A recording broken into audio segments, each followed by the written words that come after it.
사랑하는 영락교회 지체들에게 주 안에서 평화의 인사를 전합니다. 오늘은 9월 10일 목요일입니다. 오늘의 묵상 본문은 잠언 31장 1절로 31절까지의 말씀입니다. 어느덧 우리 잠언의 마지막 장의 말씀을 나누게 되었습니다. 오늘의 본문 말씀은 31장 1절부터의 말씀이 이렇게 시작합니다. 르무엘 왕이 말씀한 바 곧 그의 어머니가 그를 훈계한 잠언이라. 르무엘 왕을 훈계한 그의 어머니의 잠언이라는 거죠. 그런데 르무엘 왕이 누구인가에 대한 여러 가지 논란이 있습니다. 어떤 주장은 솔로몬 왕의 다른 이름이 르무엘일 것이다, 이렇게 이야기를 하는 거죠. 그래서 그 어머니의 훈계라는 것은 밧세바가 솔로몬을 향하여 훈계하는 것이다, 뭐 이런 해석도 있고, 또 그 당시 아라비아 지역에 있었던 이방 왕의 가르침, 그 팔레스타인 지역에 널리 전해지던 아라비아 왕 이방 왕의 가르침이 이 편집 과정에서 잠언에 들어온 것이다, 이런 해석도 있습니다. 그런가 하면 르무엘 왕이라는 건 실제 왕이 아니고 이상적인, 사람들이 생각할 수 있는 이상적인 왕의 존재, 그 왕의 가르침을 상정한 것이다, 뭐 이런 주장도 있습니다. 그런데 분명한 것은 이 르무엘이라는 이 뜻이 하나님을 위하여라는 뜻이죠. 그러니까 이방왕이라는 말보다는 잘 맞지 않겠죠. 근데 하나님을 위하여라는 말과 어머니의 가르침이라고 하는 것은 그 2절에 나오는 내 아들아 내가 무엇을 말하랴 내 태에서 난 아들아 내가 무엇을 말하랴 서원대로 얻은 아들아 라는 그 표현대로 이 왕이, 이 르무엘이 어머니의 서원을 통해서 얻은 하나님이 주신 아들이라는 점이죠.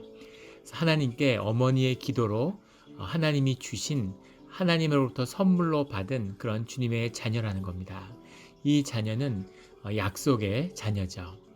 어머니가 자식을 주님께 올려드린 거죠. 주님이 자녀를 주시면, 주님의 자녀를 내게 주신다면 하고 서원이 있었겠죠. 그 기도의 제목으로 주님과의 약속을 통해서 얻은 주의 자녀라는 것입니다. 우리의 자녀들도 주님의 말씀으로 주신, 그 서원의 약속으로 주신 축복의 자녀죠. 주님의 뜻에 따라서 주님의 자녀로 우리가 잠시 맡아서 키우는 것입니다. 그런데 주님께 받은 자녀이기 때문에 주님께 받은 그 뜻과 그 주님께 서원한 약속이 있겠죠. 그래서 주님의 뜻에 합당한, 주님의 사명에 합당한 자로 왕의 사명을 다해야 된다라고 하는 어머니의 가르침이 함께하는 것입니다. 또 어머니라고 하는 것은 그 여성성이 상징하는 지혜와 양육을 대표하는 것이죠. 우리의 심령의 상징이 여성성이라는 것을 우리가 이미 나누었습니다.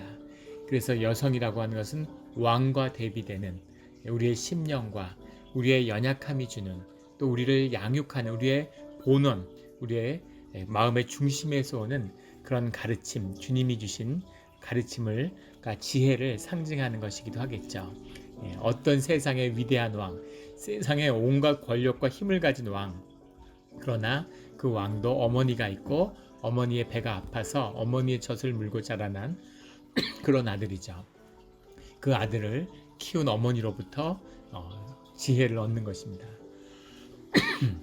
이 어머니를 통해서 양육되고 자라나는 것이죠. 이런 지혜의 말씀을 놓치지 않는 우리 삶의 자리가 되기를 주의 이름으로 축원합니다. 늘 이 왕으로 상징되는 남성성과 어머니로 상징되는, 또는 부인으로 상징되는 이 여성성이 짝을 이뤄서 하나가 되어야 되는 거죠. 이것이 하나님의 형상, 아담을 형상을 회복하는 그 길이라고 유대인들은 믿었습니다. 그래서 유대인들이 내면과 우리의 심령에 대한, 우리의 시몬의 세계에 대한 그런 깊은 탐구하는, 궁구하는 지혜의 전통이 있는 것이죠. 이것이 유대인들이 세상에 깊은 영향력을 행사하며 세상을 이끌어 나가는 사실은 비밀입니다. 이 비밀이 말씀의 비밀이고 지혜의 비밀이고 오늘 주님이 우리가 받기를 원하시는 선물이죠. 이 선물을 달게 받는, 이 지혜를 깨달아 아는 우리 신앙의 자리가 되기를 주의 이름으로 축원합니다. 3절에 내 힘을 여자들에게 쓰지 말며 왕들을 멸망시키는 일을 행하지 말지어다. 부정어가 2개 나오고 있는데 원문은 하나입니다. 왕들을 멸망시키는 힘을 여자들에게 쓰는 일을 행하지 말라라는 거죠. 어머니로부터 지혜가 오고 어머니라는 여성성에서 지혜를 얻지만 왕이 멸망하는 일들이 또한 여자들에게 있다는 겁니다. 이것이 이제 부정적인 여성성이 되겠죠. 예. 그 여성의 힘, 심령의 힘이라고 하는 것에는 에너지의 근본이지만 그 안에는 항상 부정적인 영향이 들어 있습니다.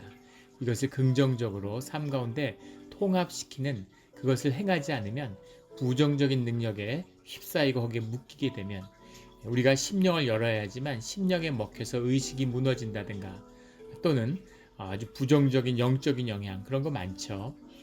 무슨 미혹된 데 빠지고 점에 빠지고 관상에 빠지고 무슨 사주에 빠지고 뭐 직관들을 무슨 땅의 직관한테 빠지고 우상 숭배에 빠지고 이런 것들이 영이 가지는 부정적인 영향들입니다. 그리고 우리 현상의 세계에서도 여자들이라고 하는 여성이라는 것이 삶에 굉장히 중요한 한 축이죠. 어떤 여성을 만나느냐, 어떤 여성과 살아가느냐가 우리의 영적 지혜와 주님이 인도하시는 삶의 길이 열리는 비밀입니다. 인류에 남아있는 많은 우화들을 보면 기사들이 용을 잡으러 가는데 항상 여성의 도움을 받고 또 여성으로부터 큰 가르침을 얻게 되죠. 또는 그 여성을 만나는 것이 그 동기를 부여하게 됩니다. 그리고 또 그 여인을 구출하거나 또는 그 용을 잡고 왕이 되어서 여성을 찾아가고 만나게 되는, 여왕을 만나게 되는 또는 공주를 만나게 되는, 이것이 기사와 용과 싸우는 용사들의 길이죠.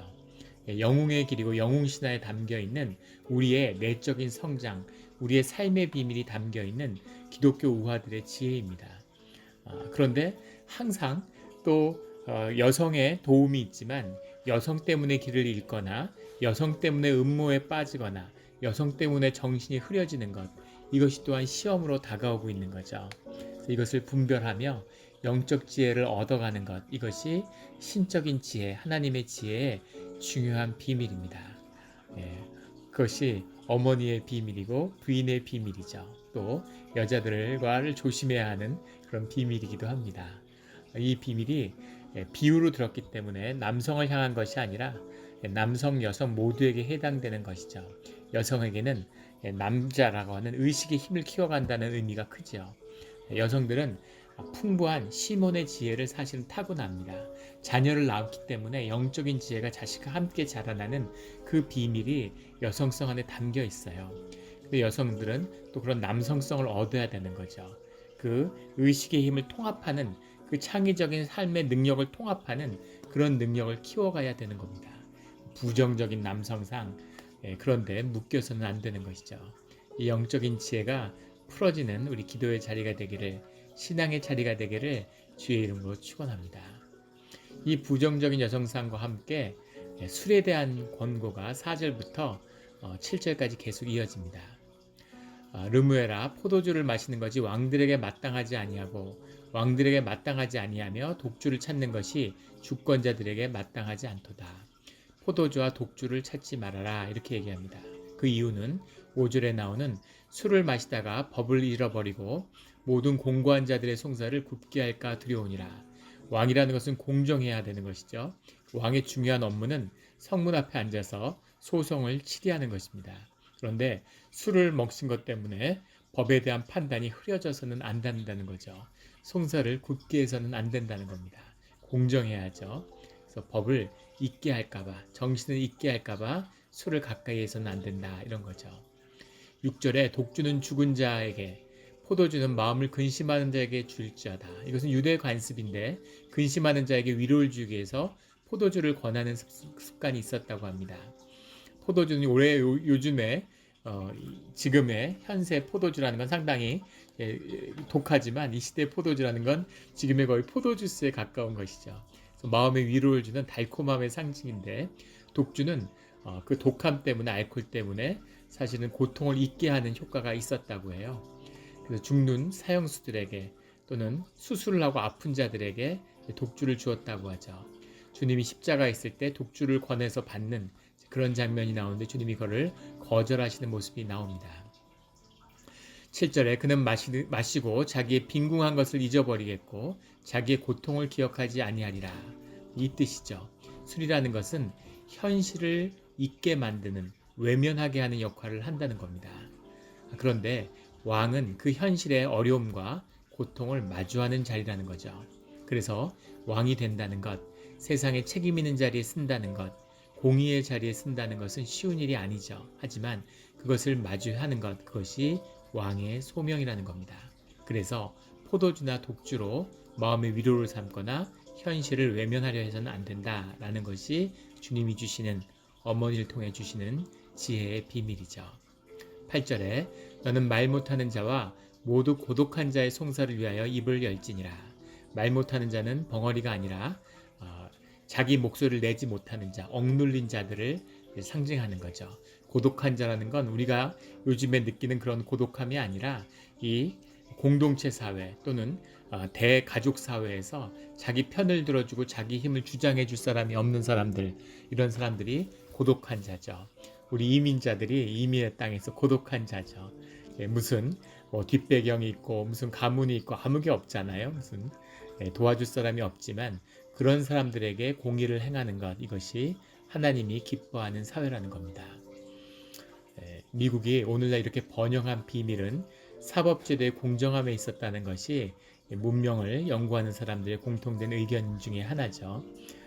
이 사법제도의 공정함이야말로 기독교 문명의 유산이고 또 그것이 사람들의 번영을 가져오는 비밀이죠. 이 일을 위해서 왕이 세워짐을 받았다라는 겁니다. 늘 하나님을 기쁘게 하는 그런 정의로운 세상을 만들어가는 우리 믿음의 자녀들이 되기를 주의 이름으로 축원합니다. 그런 것이 점점 더 흐려지고 있죠. 미국도 아주 민주주의 위기입니다. 미국의 민주주의라는 건 교회 정치에서 나왔어요. 미국 헌법의 모태가 미국의 장로교 헌법입니다. 미국의 장로교 헌법을 만든 목사님이 미국의 헌법을 기초했어요.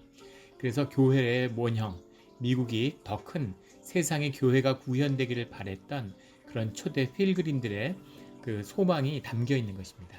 미국이 그런 정의로운 사법과 정치제도를 추구했기 때문에 오늘의 미국의 번영을 낳은 거죠. 미국이 점점 썩어가고 있습니다. 오늘 미국의 CNN 뉴스가 나오는데 그 얼마 전에 했었던 몇 달 됐죠. 그 상원의원, 주 지방의원들 예비선거에서 투표했던 우편 투표를 이중으로 해서 불법 투표를 한 사람들이 1,000명이 넘고 한 15,000여 명이 조지아주 한 주에서의 얘기입니다. 우편 등록을 하고 또 당일날 투표를 하러 나가서 또 투표를 했다고. 그래서 지금 대선에 대한 공정함에 대한 굉장한 위기감들이 고조되고 있죠. 있을 수 없는 일입니다. 제도가 느슨하고 우편 제도가 미국에 어떻게 이렇게 낙후되어 있느냐라는 비판도 하지만 우편 제도가 더 열악하고 우편 제도라고 부를 것도 없었던 그런 시기에도 이런 짓은 하지 않았죠. 사람들이 자기의 양심에 기초하고 신앙의 양심에 하나님을 믿고 의지하는 자들이 중심이 된 사회에서 있을 수 없는 일입니다. 사회의 공의가 무너지고 정의가 무너지니까 정말 배움이 더 많아지고 사람들이 교양과 지식이 는 것 같지만 점점 야만의 시대로 돌아가고 있는 것이죠. 하나님을 잃어버린 사람들이 어떻게 타락하고 더러워지는지를 오늘날 세상이 증거하고 있습니다. 다시 주님께 회복할 수 있는 그 죄들이 십자가에 못 박히는 그런 일들을 보게 되기를 주의 이름으로 간절히 축원합니다. 10절부터 31절은 독립된 또 다른 하나의 말씀의 단락을 10절부터 31절까지의 말씀이 하나의 시를 같이 답관체라고 하는 형식, 문학적 형식을 취하고 있는데 22개의 유대의 알파벳이 쭉 이렇게 하나씩 운율을 따라서 전개되는 그런 시편을 이루고 있습니다. 하나의 그림을 알 수 있죠. 이것은 현숙한 아내에 대한 비유인데 현숙한 아내와 남편이 결혼을 하는 것, 이것이 부부의 비밀을 신앙의 비밀이라고 성경은 항상 비유적으로 설명하고 있죠.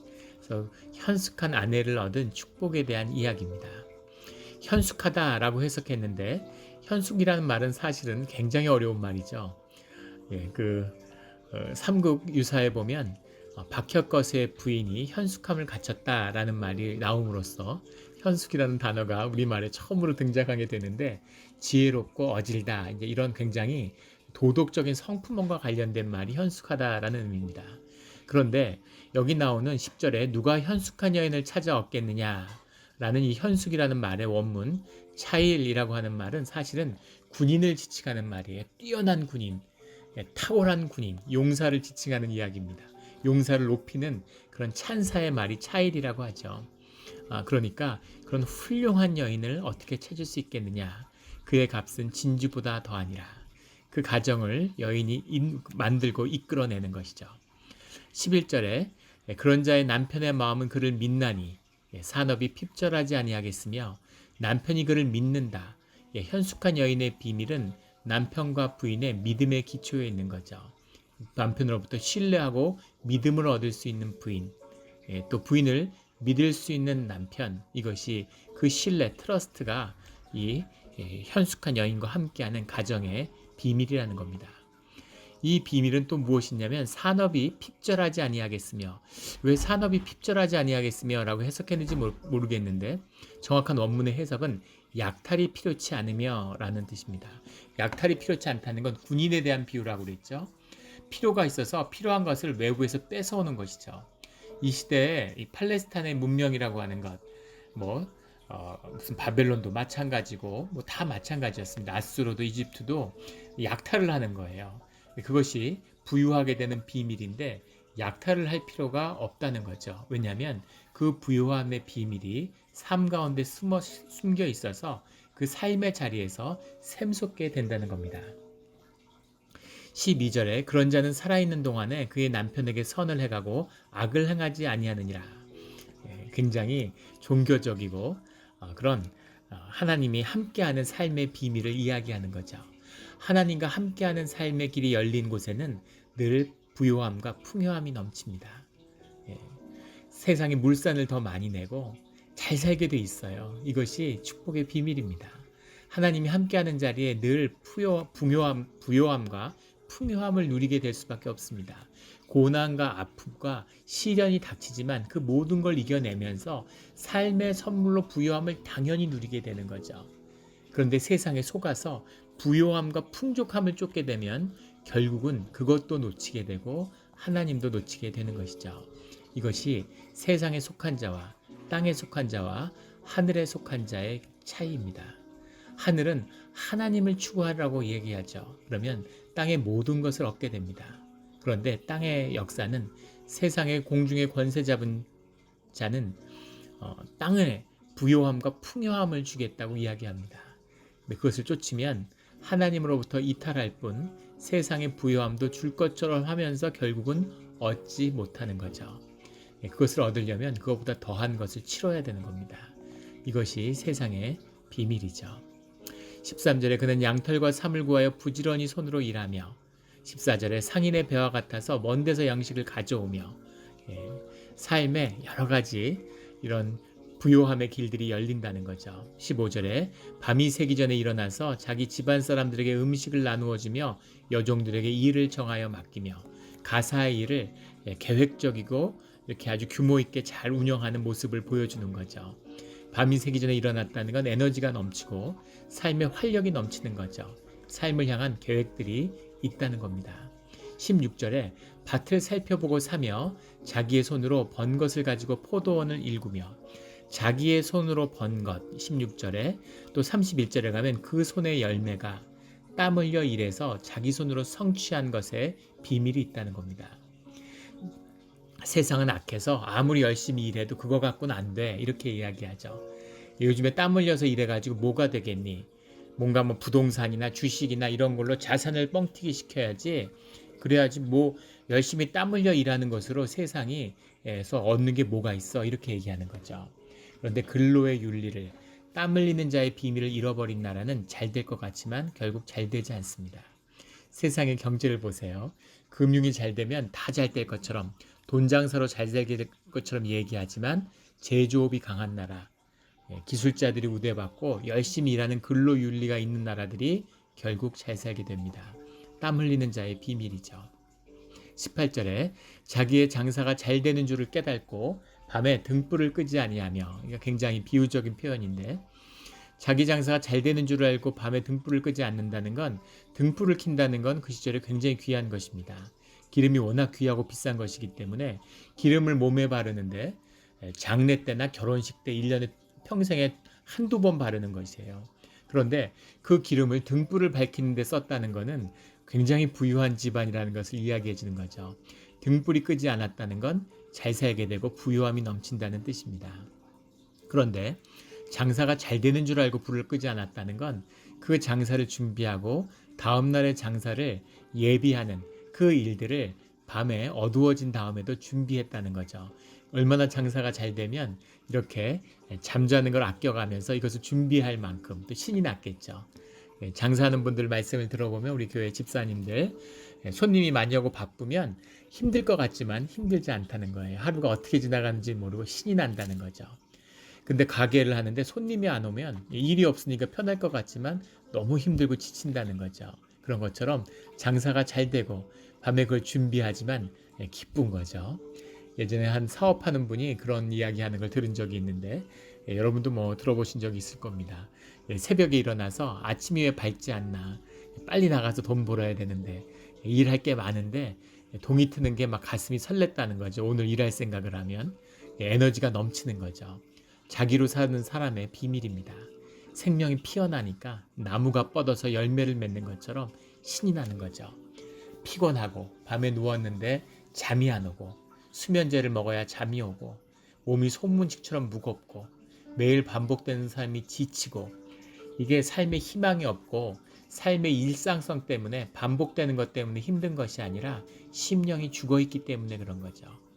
내가 나로 살지 못하기 때문에 내 삶의 길에 서지 못했기 때문에 삶의 목표와 비전이 없기 때문에 의미와 가치가 없기 때문에 삶이 무기력해지고 힘들어지는 겁니다.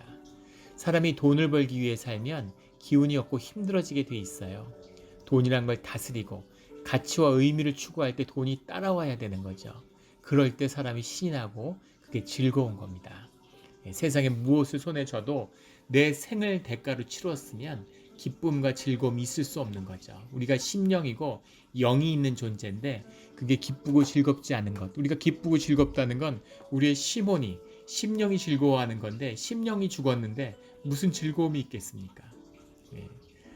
금을 갖고 있는데 내가 다이아몬드를 가지고 있는데 팔 데가 없어서 당장 배가 고파서 다이아몬드를 내다주고 핫도그를 얻어서 먹었다고 생각해 보세요. 그것 때문에 기쁨이 있는 사람이 누가 있겠습니까? 억울하고 슬픈 거죠. 내 생명을 내주고 내 삶을 내주고 세상에 종살이하면 종에서 아무리 높아진들 뭘 가진들 기쁨이 있을 수가 없고 심령이 답답해지는 겁니다. 이것이 세상을 사는 사람들의 비밀인 거죠. 술을 먹어야 되고 자기를 속여야 되고 거짓으로 기쁨을 흉내내야 되는 것.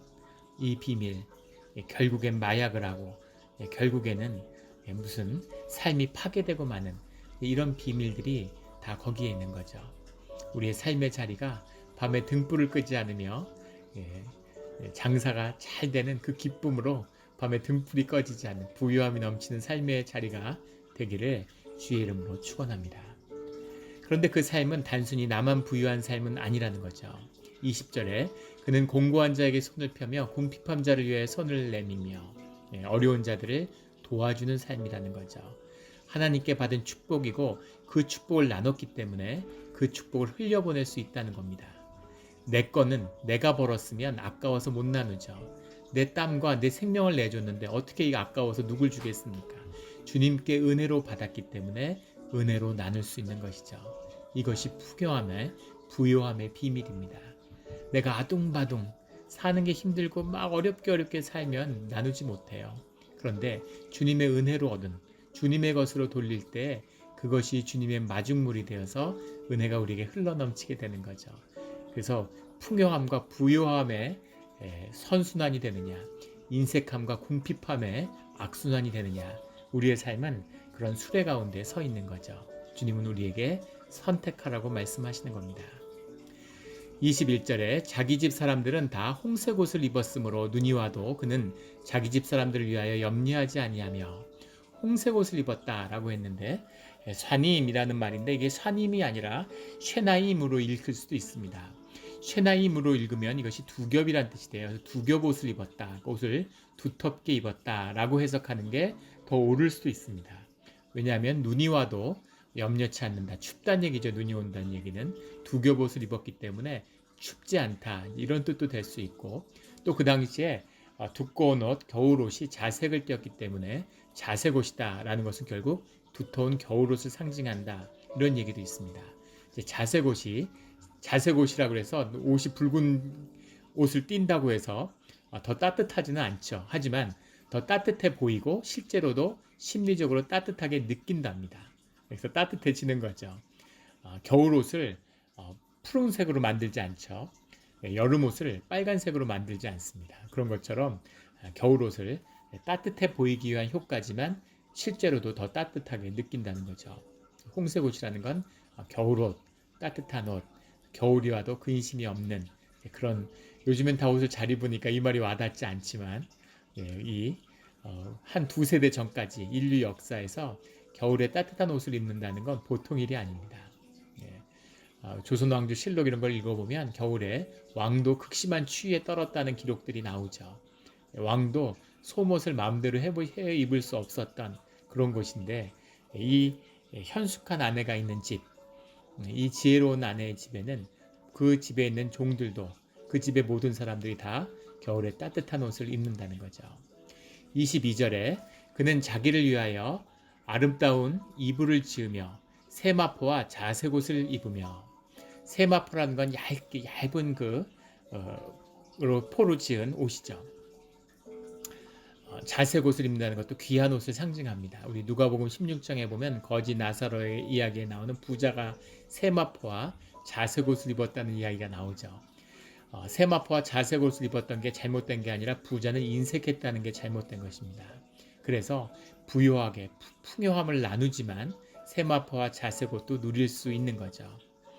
이제는 나눈 적이 있었는데 우리 전에 섬기던 교회에서 그 집사님이 아침에 이렇게 벤츠 승용차를 다 몰고 오셨어요.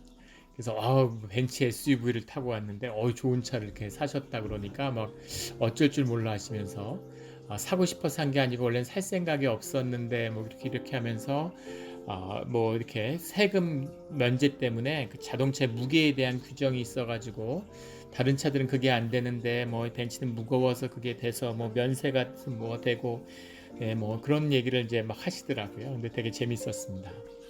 마음에 죄의식이 있는 거죠. 누가 그런 죄의식을 씌웠을까요? 절대 주님의 신앙, 주님의 말씀에는 그런 죄의식은 없습니다. 무슨 잘 살 수 있고 복된 것을 누리면 되는 거죠. 주님이 주신 선물을 기쁨으로 누리는 것입니다. 종교가 죄의식을 주는 거죠. 뭐 크리스찬이 어떻게 그럴 수가 있어? 뭐 이런 하나님의 사람들은 주님이 허락하시는 기쁨을 누리는 겁니다. 그리고 그 받은 기쁨을 나눌 수 있는 것이죠. 결코 세마포와 자색옷의 문제가 아니라 그 주님이 주시는 헤세드, 은혜를 나눌 수 있는 그 부요함을 누릴 수 있느냐, 그것이 열쇠인 것이죠. 그 부요함을 누리며 주님이 주신 세상의 선물도 마음껏 누리는 우리 영락교회 성도님들이 되시기를 주의 이름으로 축원합니다. 23절에 그의 남편은 그의 땅의 장로들과 함께 성문에 앉으며 사람들의 인정을 받으며 땅의 장로들과 함께 앉았다는 건 그 사회의 지도자가 되었다는 거죠. 성문에 앉았다는 건 그 사회 중요한 재판정에 치리의 자리에 쓰는 그런 지도자가 되었다는 겁니다. 사회적 생명이라고 그러죠. 사람이 관계를 통해서 공동체 가운데서 귀함을 받는 그런 자리에 선다는 거죠. 그 가정이 부인으로 인해서 다 복되게 되는 것입니다. 28절에 그의 자식들은 일어나 감사하며 그의 남편은 칭찬하기를, 자식들은 일어나 감사하며 그의 남편은 칭찬하고 자식들은 다 감사하고 어머니에게 남편들은 칭찬한다는 거죠. 덕행 있는 여자가 많으나 그대는 모든 여자보다 뛰어나다라고 남편이 칭찬을 한다는 겁니다. 저희 아버지가 작년에 돌아가셨는데 아버지가 평생에 항상 어머니 칭찬을 하시고 어머니에게 고마움을 많이 이야기하셨어요. 저희 어머니는 굉장히 유복한 가정에서 자라셨습니다. 근데 저희 아버지는 아주 다 무너진 빈농의 자식으로 태어나셨죠. 그리고 할아버지가 별로 가정을 잘 돌보시질 않아가지고 할머니도 일찍 돌아가시고 일찍 집을 떠나서 타지에서 이렇게 자라셨어요. 그래서 가정에 많은 어려움이 있고 동생들도 어려웠는데 어머니가 시집으로 옴으로 인해서 저희 집 가정이 일어난 거죠. 그래서 어머니가 살림을 잘 꾸려나가서 아버지가 군인으로 공무원 생활을 하시는데도 불구하고 삶을 잘 꾸리셔가지고 우리 오남매가 다 대학 공부를 하고 유학을 하고 또 아버지의 7명의 동생들이 다 공부를 마칠 수 있었습니다. 그리고 시골의 땅과 밭을 잃어버렸던 조상들이 안에서 잃어버렸던 땅과 밭을 다 짓고 할아버지에게 집도 지어드리고 이런 일들을 어머니가 다 하셨어요. 그래서 아버지가 항상 그것을 굉장히 고맙게 생각하시고 우리 집안의 복이다, 복덩이다 이런 얘기를 하셨던 그런 이야기를 들었던 기억이 납니다. 근데 아버지가 그 모든 비밀이 어디 있는지 아느냐고 제가 장가 갈 때 저한테 해주신 지혜의 말씀이죠.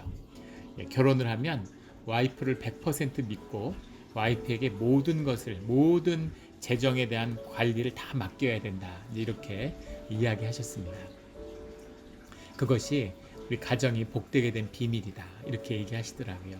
그래서 부인이 뭐에 돈을 쓰던 뭘 어떻게 하던 다 와이프의 권리라고 그렇게 인정해야 된다는 거죠. 그런 절대적인 재정적 자유와 권한을 어머니가 가지셨던 것 같아요. 그만큼 거기에 대한 절대적인 신뢰와 믿음이 있는 거죠.